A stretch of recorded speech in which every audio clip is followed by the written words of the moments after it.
Hi, welcome to Elizabeth Reads. Today we are on chapter 30 of A Place Called Perfect. Return to the Room of Imaginations. Boy, she wheezed, trying to catch her breath. Don't ever do that again. I thought you were another watcher. What do you mean another? We met one on the street. That's why it took us so long to get here, she explained. I don't think he suspected anything. I said we were lost and he seemed to believe me. But no man's land is so quiet tonight. Did you notice? The watcher said no one is allowed to leave their homes. Really? Boy sounded surprised. Did he say why? No, Violet shook her head. Do you think they're on to us?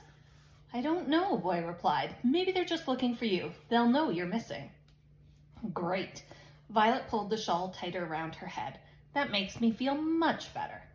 Come on, we can't wait around here any longer. If that watcher was suspicious, he might come looking, Boy said. He turned and raced back to his group. One by one, the four groups slipped off into the ghost estate. Violets were at the back once again. You have to be really brave and quiet in here, she warned the orphans. There are watchers sleeping in some of these houses, so we can't make a sound. The orphans nodded, each looking a little nervous. Violet had already heard them whispering to each other about the ghosts. It's not haunted, she said, reassuring herself as much as the orphans. Remember, anything you feel or think is just in your head. It's your imagination. There's no such thing as ghosts. Everyone nodded again, and Violet turned towards the estate. Okay, let's go. The other groups had disappeared into the distance as they walked in through the cement pillars under the picture of the happy family. As they passed the house where Violet had seen her dad, she fought the urge to break from the plan and save him. But like William had said, she couldn't be selfish. She had to focus on the bigger picture. Everything would fall into place. They'd have an army to take on the archers, and her family would finally be back together. The estate was quiet, and her group kept to the center of the tarmac road that ran round the green. What are they? Anna asked, running over to look at the eye plants. Violet grabbed her hand, jerking her back before she could touch one. Don't, she warned, her stomach churning at the sight of the pulsing red stems. They're, flowers. Don't touch. They don't look like flowers, Anna replied as one of the eyeballs swiveled under its translucent petals to stare up at them. Violet pulled the girl away. Don't go near them, she scolded, remembering the eye plant's deathly screech the last time one had been disturbed. The lonely lamp post glowed yellow through the haze ahead, and she shepherded the children up the hill towards it. A shadow moved in the distance. Violet held up her hand to halt the group. The figure stood alone by the lamppost and bent down to pick something from the ground. Boy? Violet whispered. Yes, he replied. Hurry, everyone's in the graveyard. What are you doing? She asked as she reached his side. He held up the wooden torch that lit their way the first night they'd used the tunnel. I hid it here in case we ever needed it again. Violet tried to forget that night and her panic as she turned and followed Boy down towards a turnstile that led into the graveyard. The overgrown path led them through the center of the cemetery. Tombstones appeared to hover in the mist, and a weight hung in the air as if the dead were watching. One of the younger orphans began to cry. Shh, fight back your fears, Violet whispered, ignoring the goosebumps that crept up her own arms. They aren't real. The orphans gasped as they witnessed Boy disappear down into the ground ahead of them. The tunnel was hidden in the grass by the back wall. We're going down there, one of them shivered. It looks like Boy's getting into a grave. You'll be fine, Violet soothed, but the same thought haunted her as she climbed down after Boy. It's an adventure, remember? Anna said. The tunnel was deathly quiet. It took a moment for Violet's eyes to adjust to the blackness before small outlines appeared huddled in front of her. All the orphans were back together. After a quick break, they moved off under Boy's instructions toward the archer's storeroom. The air was musty and thick with damp, making each new breath a struggle. I'm frightened, a small boy whispered, grabbing Violet's hand. She smiled and squeezed his palm just like her mom would have done when she was scared. Now she had to be the adult. She didn't want to grow up. She wasn't ready. Terror hovered round her and her breath quickened. She missed having her mom and dad to protect her. Everybody stop, Boy suddenly whispered. Snapped from her fears, Violet quietened the group. Her heart pounded. The orphans stood frozen, statue still, as Boy peered around the corner ahead. Coast clear, he whispered back, and everyone exhaled. They picked up the pace and made steady progress toward the archer's emporium. On reaching the watcher's empty den, they stopped. Keep everyone here, Jack, the boy said to an older orphan who led one of the groups. We're going to check and make sure we can get in. We'll come back to get you soon.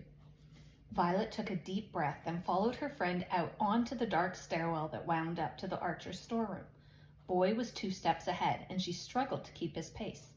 Quickly, they reached the top of the stairs. Boy pulled a pack of matches from his pocket and lit the torch. The flame warmed the cold stone landing. "Hold this near the door so I can see," he said, passing it over. He felt around for the handle just as Violet had done from the other side the first night they'd found the tunnel. He pushed in on a loose brick and it popped out from the wall. Boy fiddled with the lever, but nothing happened. "I think it's locked," he said, looking back at her. "What? It can't be," she said, getting a closer look. "It wasn't locked before." She moved the torch closer to the handle. There was a small hole in the brick, the right shape for a key. "Do you have a hair clip?" Boy said, a little panic entering his voice. Pulling one out, Violet handed it to her friend and held her breath.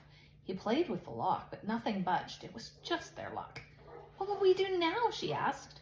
He stopped and sat back against the wall. "We'll have to wait," he sighed, dropping the clip. "For what?" "For one of the watchers to come back. But they'll catch us." "Not if we get them first." Boy pointed to the torch in her hand. "This?" Violet asked, surprised. "What do you want to do with it?" Boy took the torch and stamped it out, plunging them into darkness, and then hit the stone floor with it, sending a deep thump through the space. "Knock him out," Boy said, as if the answer was obvious. She wasn't convinced. What if there's more than one of them? "There'll only be one. I've only seen the watchers on their own in Perfect at night." "I hope you're right," she sighed. Violet went down to update the others and then rejoined Boy by the door. It seemed like hours passed while they waited in the dark against the cold stone. Violet's body was weak with tiredness. Her head spun. She would have slept if her mind had let her. Suddenly, keys jangled from behind the door. Violet's nerves sparked and she scrambled up from the floor. "Blasted lock," someone snarled. Boy moved swiftly to the other side of the door and positioned himself with the torch held high, ready to pounce. The handle turned and slowly the door swung open. Ghostly light filtered in from the jars in the storeroom, revealing Bungalow bent double fiddling with the keys. He didn't see Boy swing for his head. There was a loud clunk, a howl of pain, and the watcher fell to the floor unconscious. "Oi, you mangy, wiggling, dirty maggot!" The fiery-haired Fist roared as he rushed through the door and grabbed Boy, who dropped the torch in the scuffle. Violet froze. Thankfully, Fist hadn't seen her as she hid behind the door. "I knew we'd catch you someday, you ugly orphan. No wonder your parents didn't want you. I'm going to rip you to shreds." Boy kicked his captor in the shin. He tried to run, but Fist grabbed him, thumping him hard against the wall. Her friend collapsed, and Violet watched in horror as the watcher threw Boy's small, limp body over his massive shoulder. Violet picked up the torch that had settled by her feet. Boy was blocking her target. If she swung the baton now, she'd hit him instead of Fist's. Fist disappeared down the stairwell, forgetting the keys that hung in the lock above Bungalow's head. Violet grabbed them and quickly slipped down the stairs after him, just catching sight of Fist's large frame entering the den. She waited, with bated breath. Sure, he'd see the orphans now. There wasn't a sound from below. She peered round the door into the den. The room looked empty. Fist strode across the space and flung Boy's body onto the stone floor, banging his head. Violet winced. Her mind on Boy, she snuck into the room and didn't notice the watcher turn. Fist stared straight at her. Veins on the side of his forehead pulsed. He released an almighty roar and surged for Violet. She couldn't move. Her arms and legs were paralyzed. Suddenly, what seemed like hundreds of small bodies streamed into the room from the far tunnel and wrapped themselves around Fist's ankles. He kicked in fury, but the orphans held tight. Everyone was pointing and shouting at Violet. In a daze, she couldn't grasp what they were saying. What was it they wanted? Her hand. They were pointing at her hand. The torch, Violet, the torch. Of course, the torch. In her panic, she'd forgotten she was carrying it. Violet sprung to life. She tightened her grip and steadied the baton in her hand. Then, with an enormous rush of energy, she screamed and raced toward Fist. The watcher moved quickly, his pace slowed only a little by the orphans. Lifting the torch, Violet slammed the solid wood down with all her force on his flame-red hair. Fist groaned loudly, wobbled, and then crashed to the floor. You saved us, the orphans cried, hugging her as if she'd just scored a winning goal. Violet's whole body shook. Like electricity was filling her veins, and she let the torch slip from her grasp. We saved each other, she answered weakly. Ignoring the celebration, she rushed to Boy. He was still unconscious, but breathing. Help, she cried. Someone help me. Gently, they lifted Boy onto one of the watchers' hammocks. When Violet was sure he was okay, she cocooned him in a blanket in case the watchers returned, and then she addressed the group, who were now a little calmer. Help me dismantle a hammock, she said, pointing to one of the beds suspended from the ceiling. We'll use the rope to tie up the watchers. 2 boys took the hammock apart as Violet and some of the others dragged fists into the far corner of the den. Then they got the rope and bound his hands and feet, covering him finally in a thick, brown, stinky blanket that had been resting on one of the beds. We still have a job to do, she said. Follow me and bring another rope and blanket. Quickly and quietly, she ushered everyone up the steps. Bungalow was still unconscious on the landing in the open doorway. The orphans made quick work of tying him up, and then they heaved him into the Archer's storeroom, cleared a space under one of the bottom shelves, and rolled him into place, covering him with the blanket. It was only then that they stood back and stared around the room. What are those? Jack pointed to the jars of color that cast the space in a ghostly light. They're what Boy was telling you about. They are the imaginations, Violet replied, loud enough for everyone to hear. We have to take one each, but be really careful. We absolutely cannot break any. There are names on the tops of the jars, so try to find a family member or a friend if you can. Make sure it doesn't look like any jars are missing when we leave. We don't want the Archers to suspect a thing. The orphans stood back at first, and then Jack stepped forward and walked the length of the storeroom, carefully inspecting the lids. He finally stopped, pulled a jar from the shelf, and held it aloft. It's my dad's, he said to the group. Immediately, the others began scouring the shelves for their loved ones. Violet was helping a little girl locate her granny when a jar caught her eye. Light pink and purple hues swirled inside the glass. It was labeled in tiny type, Mrs. Rose Brown, incomplete. Last session, 12th September, 17. Ma'am, Violet whispered. Shaking, she took the jar gently from the shelf, remembering how her mother used to kiss her forehead for no reason or hold her when she was upset. Her eyes began to water and she willed them to stop. A lump rose in her throat. She wished Boy was with her. Cradling the glass to her chest, she helped the last of the orphans with their jars. Once everyone had hold of an imagination, they checked on Bungalow, then locked the door behind them. As they snuck back down the stairwell, hues of color lit up the darkness. Keep the noise down, a familiar voice carried through the stairwell from the room below. Boy was sitting up in his hammock as they entered the den. You're alive, Violet laughed, throwing her arms around him. Violet, my head, it's still sore, you know. Oh, I'm sorry, I was afraid. No watcher's ever going to kill me, he interrupted, struggling out of his unsteady bed. He put a hand out to balance against the wall, and Violet slipped her shoulder under his armpit. Lean on me, she whispered. He smiled and steadied himself against her. We got them, she smiled, turning slowly so Boy could see the orphans who stood in front of them holding their colorful jars to prove it. We're ready for William. We'd better hurry then, Boy replied groggily. Before leaving, they dismantled another hammock, and Violet asked Jack to carry it. Then, checking on Fist once more, they slipped along the tunnel to the graveyard and into the ghost estate. Everyone carried an imagination jar except Boy, and as they crept past the house where her father was captive, Violet hugged her mother's jar closer. There's something up, Boy whispered near the estate entrance. What do you mean? Violet asked. It all seems a little too quiet. There wasn't a stir from any of the houses. The silence was eerie. Maybe the watchers are just asleep, Boy, she whispered. It's pretty late. No, it's too quiet. We need to get back to William. The group increased their pace, passed out of the estate, and headed towards the river. They reached the bank and stopped. I can't bring my jar and me, Anna said, pulling on Violet's sleeve. I need 2 hands to cross the bridge. It's okay, Violet said, pointing to the hammock Jack was carrying. That's why we brought that. Unfolding it, Jack got everyone to place their jars inside. Then, with the help of some of the older orphans, he gathered the hammock back in carefully like a net and tied it at the top, making sure there was a long piece of rope free at the end. Together, they carried the precious package down to the river's edge. Then Boy, still a little wobbly, climbed across the wire footbridge and slid down the riverbank on the far side. Throw the rope over, he said, wading into the water. Grabbing the piece of loose rope, Jack flung it across to Boy. The first time it didn't reach. He tried again, and Boy almost lost his balance and fell into the running water. Third time it worked perfectly, and Boy caught the rope and pulled the hammock full of jars across the water to the other bank. Then Jack crossed the footbridge and ran down to help Boy haul out the package. Violet was the last to cross the river into no man's land, and Boy greeted her on the other side. That was clever, he said. I know, I'm a genius, she joked, picking out her mother's imagination jar. I think we can do this. A dark mood had settled over no man's land. Curtains twitched behind dirty windows as they hurried by. The streets were eerily empty now the ban on going outside was in place, and not a soul walked the town. Their excitement waned, and a quiet fell over the group as they made their way to the market yard. A figure stood alone, shadowed by the branches of the rag tree as they approached. Boy, Violet, you made it! William sounded relieved. What's happened? Boy asked. Not here, he whispered, before marching quickly across Market Yard into the laneway on the far side. Violet's heart was pounding as she followed. William stopped in a low doorway and ushered them all inside. Quick and quiet, he whispered. Violet was the last of the group to enter, and William hurried in behind her, peering round to check the street before shutting the door.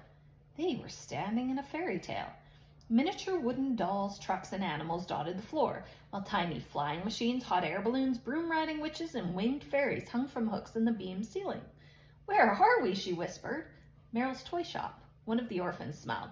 It's the best place in no man's land. What's happened? Boy asked again, his voice urgent. William glanced over at Meryl, who was sitting on a wooden stool by his tool-strewn workbench. Neither spoke. Please, tell us what's going on, Violet insisted. Meryl drew in a breath. The Archers know there's something up, he stated, avoiding her eyes. One of the No Man's Landers told the Watchers there's plans for a rebellion. They've shut down No Man's Land. No one is allowed out of their homes. We know about the ban, Violet replied. It's not just a ban, Meryl continued. They've moved a lot of the Watchers into Perfect, and they're patrolling the streets on both sides of the wall. But why would a No Man's Lander tell on us? Violet cried. They're afraid, William replied. Fear does funny things to folk. But we have the imaginations. Everything's ready. I know, Violet, William replied, but we don't stand a chance now. We needed to get into Perfect to give people back their imaginations. It was a hard task before, but now it's impossible. Just being out of our homes like this is putting us in terrible danger. But it was never about changing everyone in Perfect, Boy pleaded. We can still creep in and change 1 or 2 people and bring them back here. The No Man's Landers will see their families can be reunited. They'll be convinced our plan can work and join us. Yes, but we can't leave our homes, Boy, William snapped. The Watchers have been by here twice already. What we're doing now is highly dangerous, and even if we could manage to sneak into Perfect, we'd be seen going from house to house. There are Watchers on patrol now at all times, day and night. Do the Archers know the whole plan? Violet asked. Do they know about the imaginations? No, Meryl replied. As far as my sources are aware, the Archers think the No Man's Landers are preparing to revolt, that we're going to try and storm Perfect. They've no idea about the Reimaginator or the tea. That's a good thing then, Violet said. At least we still have a chance. A chance? William laughed. We haven't a chance ever, Violet. Meryl walked away defeated as William sat down on an undersized stool. Violet looked at Boy and then back at the jar in her hands. After all they'd done, everything seemed to be crashing down around them. This can't be it, Boy, she pleaded. He didn't respond, and for the first time looked a little lost.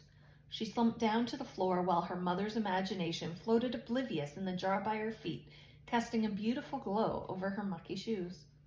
She'd never see her mam again. Rose would probably start a new family, a perfect one with Violet wiped from her memory. And her dad. She'd probably seen the last of him too. She'd be just like Boy, William, Macula, and Iris, all alone. Iris! Suddenly she sat upright. But we don't need to go to every house in Perfect to change people. We just need to go to one house and get the perfectionists to come to us. Then we can give them back their imaginations. Yes, Violet, Meryl said, but we can't leave my house, let alone get into Perfect without the Watchers seeing us. But William, your mother Iris lives just over the wall at the bottom of Archer's Avenue. I've hardly ever seen anyone down there, Violet said. That's true, Boy added, his face a little brighter. That end of Archer's Avenue is always empty. I think the perfectionists are afraid of Iris. They never go near her house. It doesn't look as perfect as the rest of the town through the rose-tinted glasses for some reason, Violet said. It seems a bit run down. I'm sure my brothers are trying to keep people away from Mam, William sighed. They'd never harm her, but isolation means she can't cause them much trouble. I don't know how any of this is relevant, though. Don't you see? It'd be easy to get to her without anyone noticing, Violet continued, looking straight at William. Leave Iris out of this, Violet, he replied sharply. But I know she'll help. I met her, and she's not like the others imperfect. She's different. She's like one of us, just living in there. Violet's right, Boy said enthusiastically. She's taken me in sometimes when the Watchers were chasing me. She can see us. No, William snapped. I won't have it. I can't put her in danger. As William walked away, Anna stood up from the sea of dismayed orphans huddled on Meryl's floor. She was holding her jar of yellowish gas aloft. If you're going to your old house, Mr. Archer, can I come too? She said nervously. My house is on your street, and I want to give this to Mommy. Boy said if she gets her imagination back, she'll remember me again. William hesitated. Please, William, Violet begged. 20 orphans, you two, myself, and Meryl, and the Reimaginator. We're not exactly a discreet bunch. There's no way we'll get into Perfect, even if it is only to irises, he said, more to himself than to the children. Yes, but like Boy said, we don't need to change 20 people, just 1 or 2. That should be enough to convince the No Man's Landers. They'll join us then. But how do you propose we get out the gate? William asked. We don't, Violet smiled. A proper No Man's Lander never uses the gate anyway. Is that right, Boy? Yeah, Boy smiled back. There's a blind spot on the wall just by Iris's house.